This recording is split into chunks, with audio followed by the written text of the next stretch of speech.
Questão 6. Analise as seguintes afirmativas referentes ao circuito RLC da seguinte figura e assinale com verdadeiro as verdadeiras e com F as falsas. Vamos dar uma olhada nisso aqui. Aqui eu tenho um circuito com uma fonte de tensão e em série com a resistência, uma indutância e uma capacitância. A fonte de tensão é alternada. Então, tem um fenômeno que acontece, que é muito comum em concurso, porque ele é relevante, inclusive, no sistema elétrico, depois eu discuto um pouquinho a respeito disso, que é o fenômeno de ressonância, que ocorre quando a reatância... Vou botar... Acho que eu não preciso escrever muito, não. Vou botar aqui em cima. Quando a reatância indutiva é igual à reatância capacitiva. Ou quando ômega-L é igual a 1 sobre ômega-C. Então, você pode isolar ômega ao quadrado sobre 1 sobre LC. Aí você descobre que tem uma frequência específica, ômega igual a 1 sobre raiz de LC, no qual existe a ressonância. Se XL é igual a XC, o que é que ocorre? Os efeitos indutivo e capacitivo são anulados.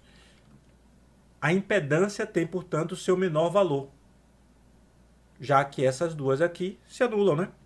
Você vai ter um JXL e o menos JXC de valores iguais. Que é a impedância resultante?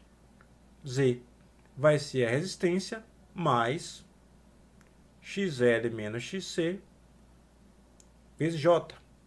Isso aqui vai dar zero, porque elas são iguais no instante da ressonância. Lembrado isso, vamos discutir coisas, já que eu sei que vai tratar um pouco disso. As tensões no indutor e no capacitor estão defasadas entre si de 180 graus, e a tensão no resistor está em fase com a corrente. Aqui a gente vai ter uma corrente circulando, é fato. Vou botar aqui de vermelho. Uma corrente circulando. Vou indicar com a barrinha em cima para deixar claro que é fasor. E vou indicar essa corrente aqui. Ah, professor, por que escolheu colocar a corrente aqui e não num ângulo diferente? Porque não faz a menor diferença. O fasor em si, quando você faz o fasor, quando você coloca o fasor, assim ou acolá, não faz a menor diferença. Ah, professor, faz sim. A gente tem de colocar aqui como referência. Não, você coloca como referência aqui porque é mais fácil de entender. Mas o que importa efetivamente é a diferença entre os ângulos. O fasor é só uma foto que você tira num certo instante. Então, se você tem dois fasores, um assim e outro assim, por exemplo, esses dois fasores também podiam estar assim, ó. E todos os efeitos no circuito seriam os mesmos. Aqui é só indicação de valor inicial, mas lembre-se, é uma senoide. Se a gente não está falando transitório, é uma senoide. Se você tirar uma foto da senoide quando ela teve um encontro com zero, ou tirou com um grau de 30 graus, é a mesma coisa, porque todas as outras senoides do circuito terão a mesma defasagem. O que importa efetivamente é o ângulo de defasagem entre os diversos fasores. O de corrente entre corrente e tensão são os mais relevantes, porque é o ângulo mais relevante, porque tem um fator de potência envolvido, né? Mas aqui, ó, botei a corrente aqui porque me deu vontade de colocar a corrente aqui, podia ser qualquer um, e coloco sempre o mais fácil, que ela na horizontal, né? Mais fácil de analisar. O que é que ele perguntou? Tensões no indutor e no capacitor. Olha, a tensão no indutor, ela vai estar 90 graus. VL de indutor. Por que motivo? Porque a corrente está atrasada em 90 graus em relação à tensão. E a tensão no capacitor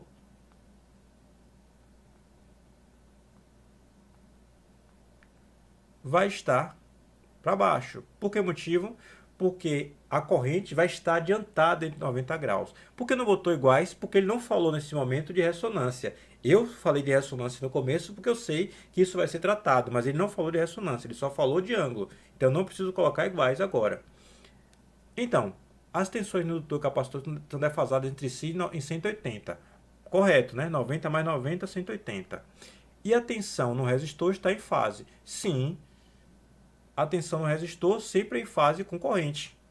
Sempre. O que você pode estar se perguntando é essa tensão aqui que ele está falando. Não, ele não falou hora nenhuma dessa tensão, ele falou no próprio dispositivo. Então a tensão a ser levada em consideração é esse VR, esse VL e esse VC. É isso que ele está tratando. As tensões no indutor, no capacitor e no resistor. Então isso aqui é verdadeiro. Na condição de ressonância, agora sim a minha explicação inicial tem valor, a impedância equivalente do circuito é máxima. E a corrente que circula no mesmo é mínima. Pô, a gente acabou de falar, né?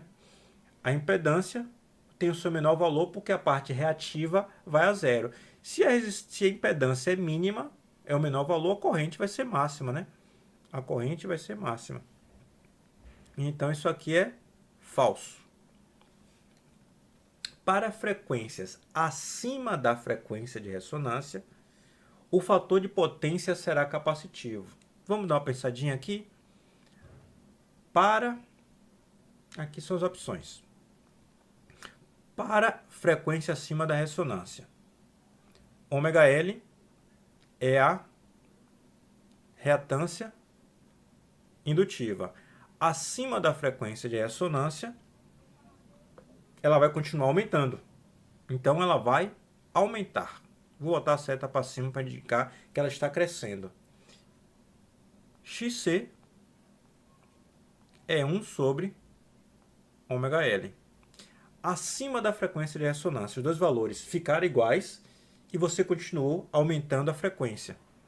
Então aqui embaixo aumentou, mas se embaixo aumentou, o efeito, a reatância capacitiva vai diminuir. Então, se você tem o efeito indutivo aumentando e o efeito capacitivo diminuindo, o fator de potência se tornará indutivo. Então, isso aqui é falso. Se a reatância indutiva for maior que a reatância capacitiva, a tensão estará adiantada em relação à corrente. Se a reatância indutiva for maior que a reatância capacitiva, o que ele está querendo dizer é que Z vai ser igual a R mais JX. A ênfase no mais aqui é para deixar bem claro que no final das contas o efeito ficou indutivo. Se o efeito é indutivo, a tensão estará de fato adiantada em relação à corrente, porque quando é indutiva a corrente está atrasada em relação à tensão. Então a tensão estará adiantada, é outra forma de dizer. Isso aqui é verdadeiro. VFFV. Item C é a nossa opção.